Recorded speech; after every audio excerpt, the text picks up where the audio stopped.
பெண்களுக்காக நமது கல்லூரியில உயர்கல்வி படிக்கக்கூடிய பெண்களுக்காக பாபா பாபா கொஞ்சம்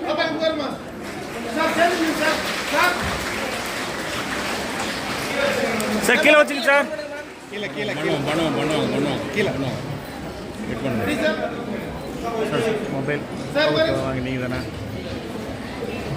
இன்னும் கொஞ்சம் கீழே இறங்குங்கண்ணா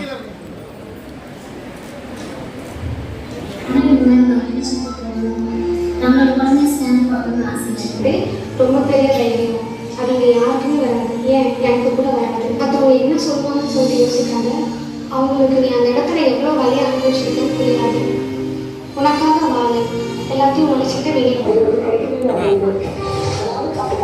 எல்லாருக்குமே வந்துட்டு வெளியே கிடைக்குது. ஆனா நியாயம் வேணுங்கிறதுக்கு நீதியே கிடைக்கல. ப்ரூவ் பண்றதுக்கு ஒரு நல்ல கேஸ் இருந்தா பரவாயில்ல, நம்ம இதை ப்ரூவ் பண்ணுவேன் அப்படின்னு நானும் பார்த்துட்டு இருக்கேன். ஆனா எனக்கான ஒரு கேஸ் கிடைக்கவே மாட்டேங்குது. என்ன பண்றதுனே தெரியல. பிசியாலஜி பாடத்தில் டாக்டர் எம்ஜிஆர் மருத்துவ பல்கலைக்கழகத்தில் தங்கப் பதக்கம் பெற்றுள்ளார். 2004 எம்டி படிப்பில் doctor Kesavalu education trust award annual அவார்டில் தங்கப் பதக்கம் பெற்றுள்ளார். 2018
விழாவானது இனிதே நடைபெற்றுக் கொண்டிருக்கிறது. இந்த நிகழ்ச்சிக்கு இன்றைய தினம் பல்வேறு பணிகள் இருந்தாலும் நம்முடைய அரசு நிகழ்ச்சியில் கண்டிப்பாக நானும் கலந்து கொள்கிறேன். இங்கு இருக்கக்கூடிய பெண்கள் எல்லோருக்கும் என்னுடைய வாழ்த்து செய்தியை தெரிவிக்கிறேன் என்று கூறி நம்மிடையே இங்கு கலந்து கொண்டிருக்கக்கூடிய மதிப்பிற்குரிய பாராளுமன்ற மாநிலங்களவை உறுப்பினர் அவர்களையும் மதிப்பிற்குரிய நாமக்கல் சட்டமன்ற உறுப்பினர் அவர்களையும் இந்த நிகழ்ச்சிக்காக நமக்கு இடம் ஒதுக்கி கொடுத்து இங்கு நல்ல முறையில் இதனை ஏற்பாடு செய்த நம்முடைய இந்த நாமக்கல் அரசு மகளிர் கலைக்கல்லூரியினுடைய தலைவர் மற்றும் ஏனைய அரசு துறை பேராசிரியர்கள் மற்றும் நம்முடைய ஏனைய அரசு துறை சார்ந்த நம்ம DSWO, ICDS, DCPO போன்ற அனைத்து துறை அதிகாரிகளுக்கும் என்னுடைய மனமார்ந்த வாழ்த்துக்களையும் பாராட்டுகளையும் நான் தெரிவித்துக் கொள்கிறேன். நிறைய உங்களுக்கு இந்த இடமே கொஞ்சம் ஹாட்டா இருக்கு, பின்னாலெல்லாம் ஃபேன் வேற இல்லை, இருந்தாலும் ஒரு சில கருத்துக்களை உங்களுடன் பகிர்ந்து கொள்ள வேண்டிய கட்டாயத்தில் இருக்கிறேன். நம்ம எல்லாருக்குமே தெரியும், உலக மகளிர் தினத்தோட வரலாறு நம்ம எல்லாருக்கும் தெரியும். சுமார் ஒரு 100 ஆண்டுகளுக்கு முன்னாடி ஒரு புரட்சியா ஆரம்பிச்சது இன்னைக்கு ஒரு சந்தோஷமான தருணமா வந்து உருமாறி இருக்கு. இன்னைக்கு நான் காலையில கூட என்னுடைய மாவட்ட ஆட்சித்தலைவர் அலுவலகத்துல உள்ள அக்ரி டிபார்ட்மெண்ட்ல போகும்போது அத்தனை பெண்களும் அவ்வளவு சந்தோஷமா எல்லாரும் ஒரே மாதிரியான ஒரு கலர் சாரி எல்லாம் கட்டிட்டு அந்த அளவு தங்களை தாங்களே ஒரு புத்துணர்ச்சியா ஒரு ரீசார்ஜ் பண்ணக்கூடிய ஒரு நாளா இந்த உலக மகளிர் தின விழா வந்து உருவெடுத்திருக்கு. ஆக இந்த மாதிரி ஒரு விழாவுல கொண்டாட்டத்துல நீங்க கலந்துக்கும் போது இங்க இருந்து நீங்க எடுத்து செல்லக்கூடிய செய்திகள் எல்லாமே உங்களை மேலும் மேலும் மெருகேற்றி இந்த சமுதாயத்துல நீங்க இன்னும் நல்லா முன்னெடுத்து போகக்கூடிய பல்வேறு விஷயங்களை கற்றுக்கொண்டு நீங்களும் ஒரு தொழில் முனைவோராக, ஒரு கல்லூரி பேராசிரியராக, ஒரு ஆட்சி பணியில வரக்கூடியவராக, ஒரு காவல்துறையில ஒரு பெரிய பொறுப்புல வரக்கூடியவராக, இந்த மாதிரி ஒரு பல்வேறு சந்தர்ப்பங்கள் உங்களுக்கு காத்துக்கிட்டு இருக்குது. அதையெல்லாம் நீங்கள் நல்ல முறையில் பயன்படுத்திக் கொள்ள வேண்டும். இன்னைக்கு உங்க எல்லாருக்குமே தெரியும், நம்முடைய மாண்புமிகு தமிழ்நாடு முதலமைச்சர் அவருடைய சீரிய தலைமையின் கீழ் பெண்களுக்காக ஏகப்பட்ட திட்டங்கள், மகளிருக்கான கட்டணமில்லா பேருந்து ஆகட்டும், இல்ல மகளிருக்கான மாதாந்திர 1000 ரூபாய்க்கான உதவித்தொகை ஆகட்டும், இல்ல கல்லூரி பெண்கள், நம்ம பேராசிரியர் அவர்கள் பேசும்போதே சொன்னாங்க, நம்ம மாவட்டம் தான் வந்து மாநிலத்திலேயே வந்து புதுமை பெண் திட்டத்துல முதல் இடத்துல இருக்கு. அத்தனை குழந்தைகள் வந்து +2 அரசு பள்ளியில படிச்சுட்டு உயர்கல்வியை தொடர்றாங்க. அந்த உயர்கல்வியை தொடரணுங்கிற தொலைநோக்கு பார்வையோடு கொண்டு வரப்பட்ட திட்டம் தான் புதுமை பெண் திட்டம். அது மட்டும் இல்லாமல் நம்ம எப்பவுமே தெரியும், மாண்புமிகு நம்ம கலைஞர் அவருடைய காலத்துலதான் மகளிர் சுய உதவி குழுக்கள் எல்லாமே உருப்பெற்றது. ஆக இன்னைக்கு நிறைய கடன் உதவிகள் கொடுக்கும் போது சாதாரண ஒரு பணியை எதிர்பார்த்துட்டு இருக்காம கிராமப்புற அளவிலேயே அந்த பெண்கள் வந்து ஒரு காளான் வளர்ப்பு, இல்ல ஆடு மாடு வளர்ப்பு, இந்த மாதிரி தாங்களே சுயமா தொழில் முனைவோரா வருவதற்கான ஒரு சாத்தியக்கூறு இருக்குது. ஆக சுய உதவி குழுக்களுக்காகவும் அதிகமான திட்டங்களை தீட்டப்பட்டு இன்னைக்கு நம்முடைய மாண்புமிகு தமிழ்நாடு முதலமைச்சர் அவர்கள் வந்து ஒவ்வொரு திட்டத்தையும் கண்ணும் கருத்துமாக ஆய்வு செய்து எல்லா திட்டமே வந்து வறுமை கோட்டிற்கு கீழே உள்ள ஏழை எளிய மக்களுக்கு சென்று சேர்வதில் அதிகமான அக்கறையுடன் இருக்கிறார்கள். அப்புறம் உங்களுக்கு மூவலர் ராமாமிர்தம் திட்டத்தின் மூலமா கிடைக்கக்கூடிய திருமண உதவி திட்டம், இன்னைக்கு கூட நிறைய அந்த தங்க நாணயங்கள் பெறுவதற்காக பயனாளிகள் வந்திருக்கீங்க. அது மட்டும் இல்லாமல் நம்முடைய முதல் 2 குழந்தைகள் அரசு மருத்துவமனைகளில் பிறக்கும் போது 18,000 ரூபாய்க்கான டாக்டர் முத்துலட்சுமி ரெட்டி மகப்பேறு நிதியுதவி திட்டம். அப்ப நம்ம பெண் குழந்தைகளை எல்லாம் பாதுகாத்து அவங்க நல்ல முறையில படிக்க வைக்கணுங்கிறதுக்காக பெற்றோரை இழந்த குழந்தைகளுக்கு மாதாந்திர உதவித்தொகை சுமார் 4,000 அவங்க படிக்கிற முடிக்கிற வரைக்கும் நம்ம கொடுக்குறோம். அப்புறம் மதிய சந்தை என்று சொல்லக்கூடிய மாற்றுத்திறனாளிகளுக்கு குறிப்பா பிங்க் எக்ஸ்பிரஸ் சொல்லி நம்ம சமீபத்தில் கூட சேந்தமங்கலத்துல நம்முடைய மாண்புமிகு பாராளுமன்ற மக்களவை உறுப்பினர் அவர்கள் வந்து அந்த கொடியசைத்து திறந்து வச்சாங்க.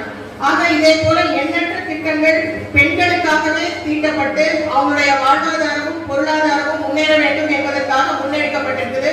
கடைசியா இந்த கல்லூரியில இருக்கக்கூடிய குழந்தைகளுக்காக நான் முதல்வர் திட்டம். நீங்க படிக்கும் போதே பேரலா உங்களுக்கு என்ன விதமான திறமை இருக்கு, கம்ப்யூட்டர் இருக்கா, படம் வரைகிற திறமை இருக்கா, என்ன திறமை இருந்தாலும் அதில் உங்களுடைய திறமை எல்லாம் நல்ல செவ்வனே சீர்படுத்தி நீங்க படிச்சு முடிச்ச உடனேயே ஒரு நல்ல சுய தொழில் முனைவோரா உருவாக்குவதற்காக தான் நான் முதல்வர் திட்டமும் எல்லா கல்லூரிகளிலுமே நம்ம மாண்புமிகு தமிழ்நாடு முதலமைச்சர் அவருடைய உத்தரவின் பேரில் நம்ம செயல்படுத்திட்டு இருக்கோம். இவ்வளவு திட்டங்கள் இருக்கு. ஆக இதையெல்லாம் பயன்படுத்திக் கொள்ள வேண்டிய மிகப்பெரிய பொறுப்பு இன்னைக்கு நம்ம முன்னாடி இருக்கு. ஒரு காலத்துல பெண்கள்லாம் வந்து எனக்கு தெரிஞ்ச டீச்சர் வேலை, நர்ஸ் வேலை மட்டும்தான் போவாங்க. வேற எந்த வேலைக்குமே அதிக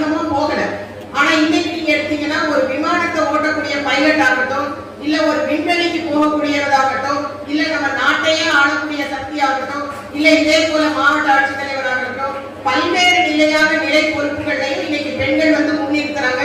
நான் கூட நிறைய மீட்டிங்ல சொல்றது உண்டு, பெண்களுக்கான இடஒதுக்கீடு கொடுத்து நிறைய இடத்துல இப்ப காலையில நான் பார்த்தது கூட அதான், வேளாண்மை துறையில போய் பார்த்தா 90% பெண்கள் தான் பணியில இருக்காங்க,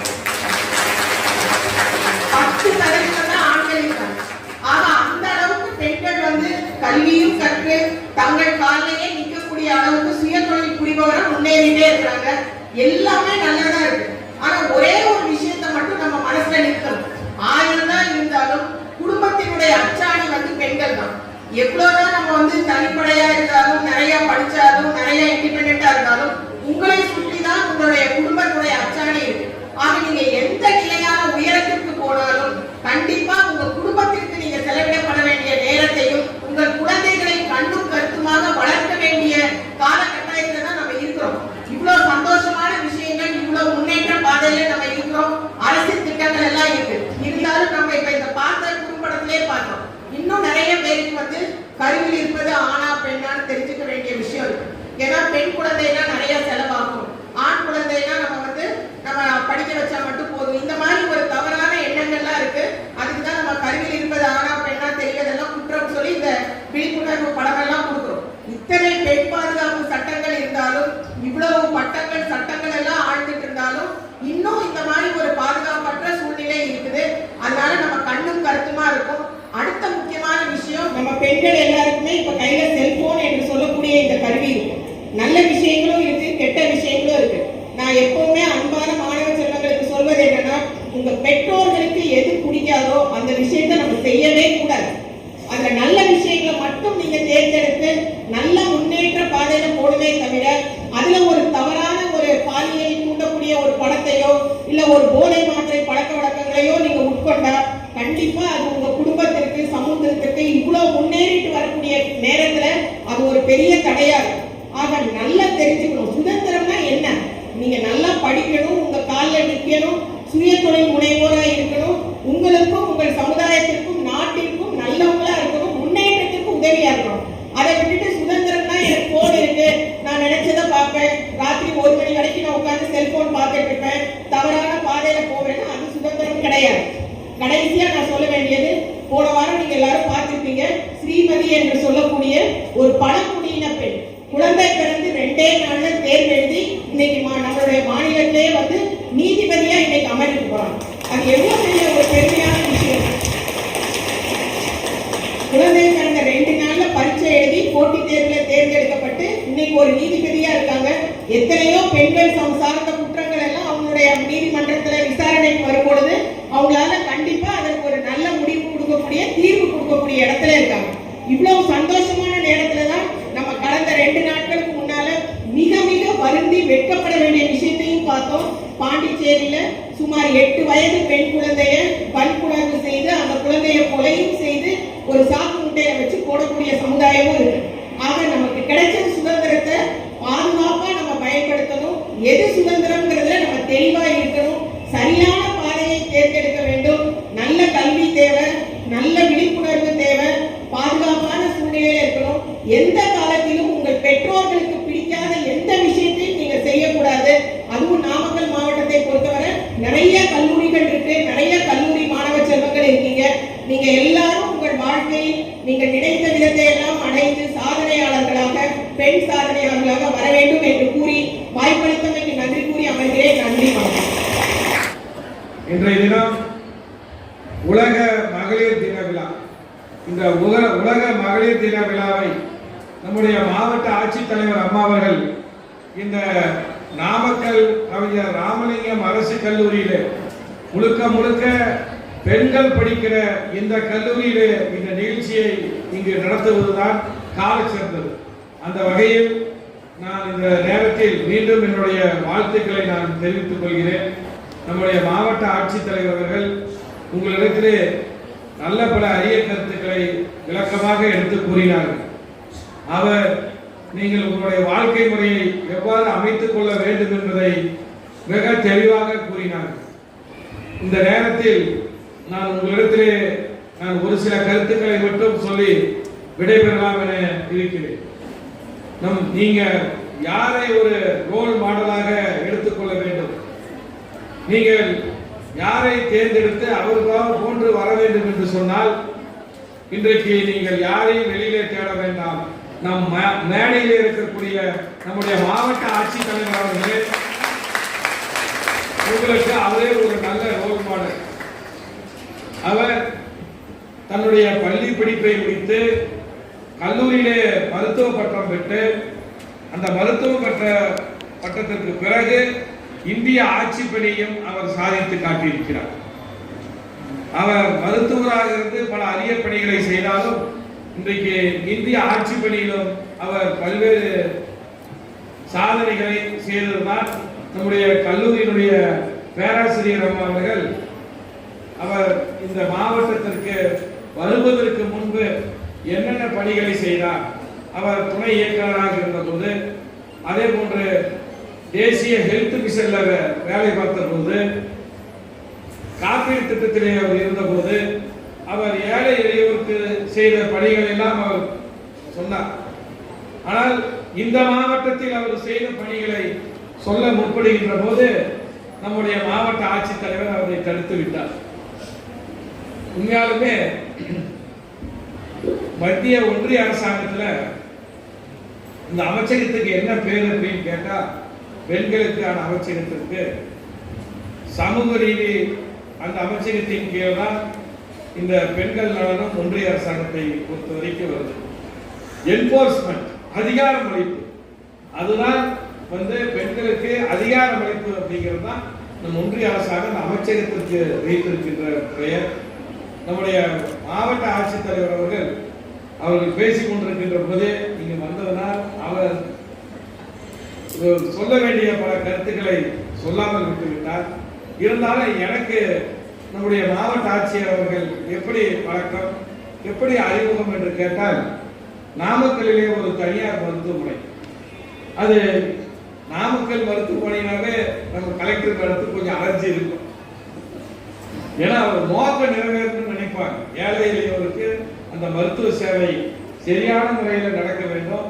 அதே நேரத்தில் ஏழை எளியவரும் போய் அனைத்து மருத்துவமனையும் சிகிச்சை பெறுகின்ற அளவிற்கு அந்த கட்டணங்கள் இருக்க வேண்டும் என்பதையும் நம் மாவட்ட ஆட்சித்தலைவர் உறுதி செய்ய வேண்டும் என்று நினைக்கக்கூடியவர்.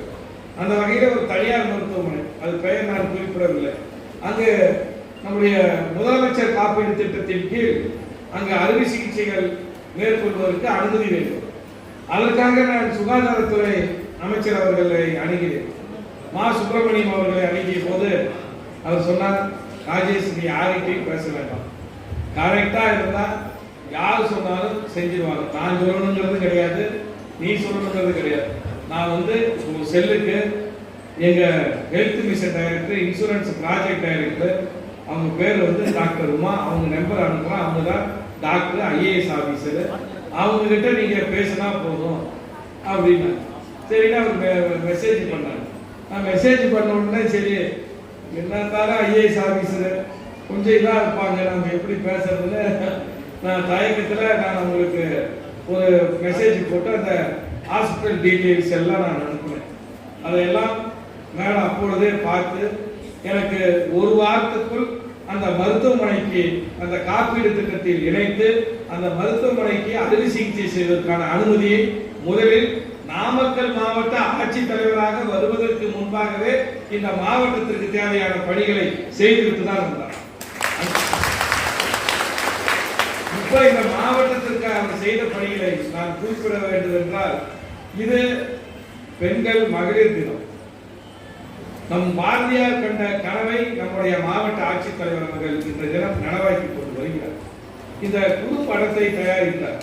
இந்த குறும்படத்திலே அவர் நமக்கு சொல்வது, எந்த சூழ்நிலையும் பெண்களுக்கு தங்கள் உரிமைகளை நாட்ட வேண்டும், மனதைரியத்தோடு இருக்க வேண்டும், ஆண்களுக்கு நிகராக அனைத்து துறையிலும் சாதிக்க வேண்டும், தன்னம்பிக்கை வேண்டும், தங்களை தாங்களே தாழ்த்திக் கொள்கின்ற அந்த மனப்பான்மை இருக்கக்கூடாது என்பதை அத்தனை கருத்தையும் வலியுறுத்துகின்ற விதமாக தான் இந்த குறும்படத்தை இன்று நம்முடைய மாவட்ட ஆட்சித்தலைவர் தயாரித்திருக்கிறார். நம் மாவட்ட ஆட்சித்தலைவராக வந்த பிறகு நான் நிறைய சொல்லிட்டே போகலாம், ஆனால் என்னையும் பாதியிலே நிறுத்திடுவாங்க. அதனால கலெக்டர் வந்து இல்லை பாதியில போதும் அப்படின்னா. ஆனால் நான் ஒரு சில கருத்துக்களை மட்டும் நான் சொல்லிக்கொள்ள விரும்புகிறேன். எனக்கு அவர் எத்தனையோ திட்டங்களை நாம் குறிப்பிட்டு பாராட்டலாம். ஆனால் மாவட்ட ஆட்சியர் அவருடைய முதன்மையான திட்டம், முதன்மையான அவருடைய எண்ணம் என்னவென்று கேட்டால், உடல் ஊனமுற்றவர்களுக்கு உதவ வேண்டும், அவர்களுக்கு அந்த வசதி வாய்ப்பை ஏற்படுத்தி தர வேண்டும். இதுதான் அவருடைய முதன்மையான எண்ணம் என்பதை என்னுடைய அனுபவத்தில் நான் தெரிந்து கொண்டேன். அந்த வகையில் மோகனூர்ல வந்து உடல் சிதைவு நோய், உடல் தசை சிதைவு நோய், அந்த தசை சிதைவு நோய் என்று சொன்னால் உங்களுக்கு எல்லாம் தெரியும். உடல் ரொம்ப பருமனாக இருக்கும், எழுந்து நடமாட முடியாது, பெற்றோர்கள் துணையோடு தான் செல்ல முடியும், அவர்கள் தங்களுடைய கடமைகளை எதுவும் செய்ய முடியாது. ஒரே பெற்றோருக்கு 2 குழந்தைகளும் உடல் தசைவு சிதை நோயால் பாதிக்கப்பட்டார்கள். அவர்களுடைய பெற்றோர் அவர்களை வைத்து பராமரித்து வருகிறார்கள். அவர்கள் தங்கியிருப்பது ஒரு வாடகை வீட்டில். அந்த வாடகை வீட்டில் இருப்பவர் என்ன சொல்கிறார் என்றால், 2 உடல் ஊனமுற்றவர்களை எங்கள் வீட்டில் வைத்திருக்கிறீர்கள், நாங்கள் அனுமதிக்க முடியாது, நீங்கள் வீட்டை காலி செய்யுங்கள் என்று சொல்றார். அந்த சூழ்நிலையில் அந்த கவனம் நம்முடைய மாவட்ட ஆட்சித்தலைவர்களுக்கு வருகிறது. 3 மாதத்தில் அவர்களுக்கு வீடு கட்டி கொடுத்து பால் காய வச்சவர் நம்முடைய மாவட்ட ஆட்சித்தலைவர். அதற்கு பிறகு நம்முடைய நாமக்கல் சட்டமன்ற தொகுதி உறுப்பினருடைய ஊராட்சிக்கு உட்பட்ட அந்த கிராமத்தின் வள்ளிபுரத்தில் மிகவும் ஏழ்மையான ஒரு குடிசை என்று கூட சொல்ல முடியாது. குடிசை என்று சொன்னால் அதற்கு தீர்த்து வேயப்பட்டிருக்கும், அங்கே உள்ளே தங்குவதற்கு ஒரு அளவுக்கு வசதி இருக்கும். ஆனா அந்த குடிசைன்னு கூட சொல்ல முடியாது. என்ன சொல்ல போனா ஆடு மாடு கட்டி இருக்கிற இடம் கூட நல்லா இருக்கும், அதை விட ஒரு மோசமான இடத்தில் ஒரு மாற்றுத்திறனாளி இருந்தார். அவரை பராமரிப்பது அவருடைய தந்தை. அவருடைய தந்தைக்கு வயதே ஒரு 60-70 வயதை கடந்திருப்பார். அந்த மாற்றுத்திறனாளியை அவருடைய தந்தை பராமரிக்கிறார், அவருக்கு 70 வயது கடந்திருப்பார். அவருக்கு கண் அறுவை சிகிச்சை செய்ய வேண்டும் தந்தை. இவர்களுக்கு வீடு இல்லை. மாவட்ட ஆட்சித்தலைவருக்கு வாட்ஸ்அப்ல பேஸ்புக்ல அந்த செய்தியை பார்க்கிறார். அவர்களுக்கு 3 விதமான பணிகளை செய்கிறார். ஒன்று, அந்த மாற்றுத்திறனாளியை பராமரிக்கின்ற தந்தைக்கு கண் அறுவை சிகிச்சை செய்து கொடுக்கிறார். 2வது, அந்த மாற்றுத்திறனாளிக்கு நடமாடுவதற்கு 3 சக்கர சைக்கிளை தருகிறார். 3வது, அவர்கள் குடியிருக்க வீடு கட்டுவதற்கு பட்டா வழங்கி ஆணையம் தருகிறார். இது அவர் இன்னைக்கு மகளிர் தினத்தில் அவர் செய்த ஒரு முதன்மையான பணி. ஆனால் அதையும் தாண்டி இந்த மாவட்டத்துடைய வளர்ச்சி பணிகள் என்று பார்த்தால், எனக்கு நான் மிகவும் நம்முடைய மாவட்ட ஆட்சியர் உடைய பரிந்துரையில் ஒரு மிகப்பெரிய திட்டம் இந்த மாவட்டத்திற்கு கிடைத்தது. நான் கூட அவர் கடிதம் எழுதுகின்ற போது அதில் ஒரு 3-4 பக்கத்தில் அவர் வெவ்வேறு செய்திகளை குறிப்பிடுகிறார். இதெல்லாம் தேவையா என்று எனக்கு கூட மனதிலே தோன்றியது. ஆனால் அந்த திட்டம் நிறைவேறுகின்ற போது அவர் மேற்கொண்டு குறித்து எழுதி கொடுத்தது அந்த வாக்கியத்தை தான் தலைமை செயலகத்தில் இருக்கிற அதிகாரிகள் எடுத்தார். அது என்ன திட்டம் என்றால், இப்பொழுது சேந்தமங்கலத்திற்கும் எருமப்பட்டிக்கும் கூட்டு குடிநீர் திட்டத்திற்கு 358 கோடி ரூபாய் ஏழை எளிய மக்கள், காலனியிலே வசிக்கக்கூடிய மக்கள், மிகவும் கிராமப்புறத்தில் இருக்கிற மக்களுக்கு கூட்டு குடிநீர் திட்டத்திற்கு இந்த அரசாங்கம் இன்றைய தினம் 358 கோடி ரூபாய் வழங்கி புதிய கூட்டு குடிநீர் திட்டத்தை இந்த வரவு செலவு திட்டத்திலே அறிவித்திருக்கிறார்கள். அதற்கு அந்த நேர்முக கடிதத்தை நம்முடைய மாவட்ட ஆட்சியர் அவர்கள் எழுதுகின்ற போது அந்த கிராம மக்கள் படுகின்ற வேதனை, ஏற்கனவே அங்கே எத்தனை கூட்டு குடிநீர் திட்டங்கள்லாம் இருந்தது, அதனுடைய நிலை என்ன என்பதையெல்லாம் விரிவாக எழுதினார். நான் கூட நினைத்தேன், எதுக்கு பழைய திட்டத்தை எல்லாம் நம்முடைய ஆட்சியர் குறிப்பிட்டு எழுதுகிறாரே என்று. நான் ஆட்சியரிடம் கேட்டேன், சார் நீங்க இருக்க பழைய திட்டத்தில் நம்ம எழுதினாதான் அதுல என்ன குறைபாடு, அதுல எவ்வளவு தண்ணி கிடைக்குது, புது திட்டம் கொடுக்கறதுக்கான அந்த அவசியம் அவங்களுக்கு தெரியும் என்றார். அவர் சொன்னது போன்று அவர் எழுதிய அந்த 3வது பக்கம் எனக்கு நன்றாக ஞாபகம் இருக்கிறது. நம் முதலமைச்சரின் தனி செயலாளர், குடிநீர் வடிகால் வாரிய தலைவரும், குடிநீர் வடிகால் அமைச்சர் 3 செக்ரட்டரி கம்பைன் மீட்டிங், அதுல முதலமைச்சர் செயலாளர் பாருங்க கலெக்டர் ஃபைல், ஏன்னா முதல் இனிஷியல் ஃபைலே அதுதான். அவங்க 3வது பக்கத்தை எடுத்து நாமக்கல் கலெக்டர் கொடுத்துருக்கிறாங்க. ஏற்கனவே இருக்கக்கூடிய இத்தனை குடிநீர் திட்டங்கள் செயல்பாட்டில் இருக்கிறது. அதிலிருந்து பெறப்படுகின்ற நீர் இவ்வளவுதான், அது இத்தனை ஆண்டு காலம் ஆகிறது, இதில் குறைந்த அளவு தான் நீர் வருகிறது, இன்னும் இவ்வளவு ஏழை எளிய மக்கள் இருக்கிறார்கள், அவர்களுக்கு இவ்வளவு குடிநீர் தேவை, மக்கள் தொகை இவ்வளவு பெருகிவிட்டது என்றெல்லாம் எழுதினார். அந்த எழுதிய அந்த 3வது பக்கம் தான் இந்த அரசாணைக்கு காரணமாக அமைந்தது. 358 கோடி ரூபாய். இப்படி எத்தனையோ திட்டங்கள்.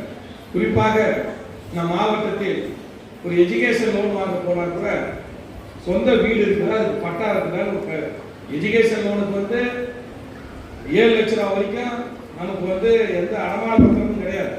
ஆனால் வங்கியில் வீடு குடியிருப்பதற்கு ஒரு சான்றிதழ். சில பேர் கேட்பாங்க, இந்த எஜுகேஷன் லோன் வாங்குறதுக்கு போனால் கூட எங்களுக்கு பட்டா இல்லைங்க, வேற எதுக்கும் இல்லை, லோன் வாங்க முடியும். இந்த இதை நம்முடைய மாவட்ட ஆட்சித்தலைவர் அவர்கள் இந்த மாவட்டம் முழுக்க ஏறத்தாழ 24,000 பேருக்கு இன்றைய தினம் நாம் பட்டாக்களை வழங்கியிருக்கோம். எப்போ பட்டான்னு சொன்னா போதும், இனிமேல் பட்டானா பட்டு கொடுத்துருவாங்க. நேற்று ஒரு 50-60 பட்டா அமைச்சர் தொகுதியில் கொடுங்கன்னா 50-60 பட்டாலாம் இல்லை, 250 பட்டா பிடிச்சுவாங்கட்டாங்க. ஏழை எளிய மக்களுக்கு அவர் காட்டுகின்ற அந்த அக்கறை, இதையெல்லாம் நீங்கள் ரோல் மாடலாக இருந்து நாமும் எதிர்காலத்தில் சாதிக்க வேண்டிய எண்ணம் ஒவ்வொரு பெண்களுக்கும் இருக்கிறவர்களுக்கு வர வேண்டும். நம்முடைய ஆட்சியர் அம்மா அவர்கள் மிக அற்புதமாக குறிப்பிட்டார்கள், நாம் எப்படி வாழ்க்கையிலே நடந்து கொள்ள வேண்டும் என்று. இன்றைக்கு நம் கையில் செல்போன் இருக்கிறது. இந்த செல்போன் உலகத்தையே நம் கையில் அடக்கக்கூடிய ஆற்றல் மிக்கது. ஆனால் இந்த உலகத்தையே நம் கையில் அடக்கக்கூடிய ஆற்றல் மிக்க இந்த செல்போன் நம்மை அளிக்கின்ற ஆற்றலும் மிக்கிறது இந்த செல்போன் தான். இதை ஒவ்வொரு பெண்களும் உணர வேண்டும். நானும் ஒரு பெண் குழந்தைக்கு தந்தை என்கின்ற முறையிலே சொல்கிறேன். பல பேர் பெண்களுடைய வாழ்க்கை இந்த செல்போனால் சீரழிந்திருக்கிறது. அந்த விழிப்புணர்வு உங்களுக்கு வர வேண்டும். செல்போன் மூலமாக அதில் இருக்கக்கூடிய வலைதளங்கள், இன்டர்நெட் வசதிகள் மூலமாக நமக்கு வரக்கூடிய தவறான நண்பர்களை நாம் அடையாளம் காண்பிக் கொள்ள வேண்டும். யாரையும் இந்த காலத்தில் நம்பக்கூடாது. யாருக்கு நம்ம கிட்ட நல்லபடியா பேசுவாங்க, யார் உண்மையாக நினைக்கிறார்கள் என்பதை நாம் அறிந்து கொள்ள வேண்டும். ஒரு காலத்தில் பழமொழி சொல்வார்கள், கண்ணால் பார்ப்பது போய், காதால் கேட்பது போய், தீர விசாரிப்பதே மெய் என்று சொல்வார்கள். அதனால்தான் யார் எந்த செய்தியை செல்போனிலே அனுப்பினாலும், எந்த நட்பு வட்டாரம் செல்போனிலே வந்தாலும் அதையெல்லாம் நீங்கள் பெண்கள் கவனமாக ஆராய்ந்து, நமக்கு நம்முடைய முதல் உறவு நம்முடைய பெற்றோர் என்ற எண்ணம் உங்களுக்கு வர வேண்டும். நம்முடைய ஃபர்ஸ்ட்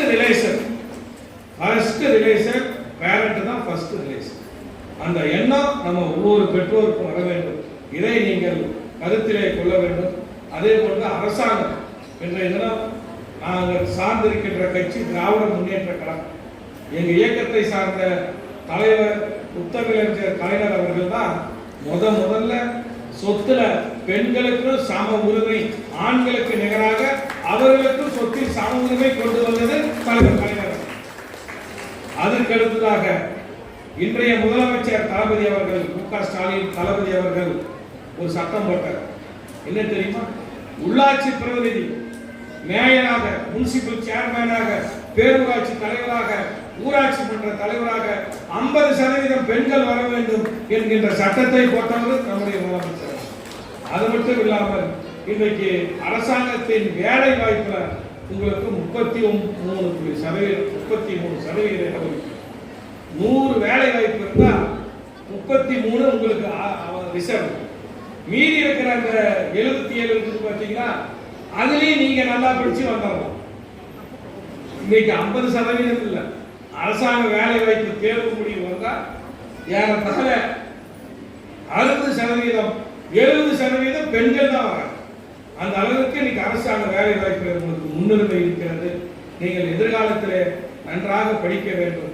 நாம் பெற்ற தாய் தகப்பனுக்கு நல்ல பிள்ளையாக நடந்து கொள்ள வேண்டும். ஆசிரியர் பெருமக்களுக்கு நாம் அவருடைய நல்ல மாணவர்களாக நடந்து கொள்ள வேண்டும். ஏனென்றால் ஒரு பெண் நன்றாக படித்து, ஒரு பெண் அறிவு பெற்று, ஒரு பெண் விழிப்புணர்வு அடைந்தால் இந்த குடும்பம் மட்டுமல்ல, இந்த குடும்பமும் இந்த சமுதாயமும் இந்த நாடும் தலை தோன்றும் என்பதில் ஐயமில்லை. இந்த வாய்ப்பளித்த அனைவருக்கும் நன்றி சொல்லி விடைபெறுகிறேன். நன்றி.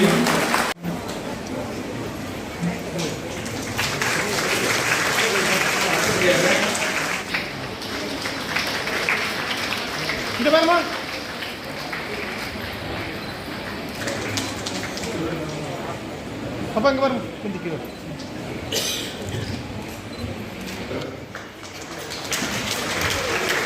சார் இங்கே பாருங்க இங்கே பாருங்க. அடுத்தபடியாக பராமரிக்கும் கருங்கள் தலைவர் பீட்டர் செல்வராஜ் அவர்களுக்கு சமூக சேவகர்களுக்கு வழங்கப்படுகிறது.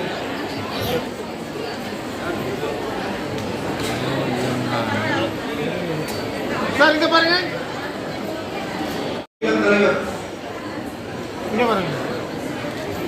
அடுத்தது சிவகாமி வள்ளி என்ஜிஓ. தமிழ் செல்வன் அன்னை இல்லம்.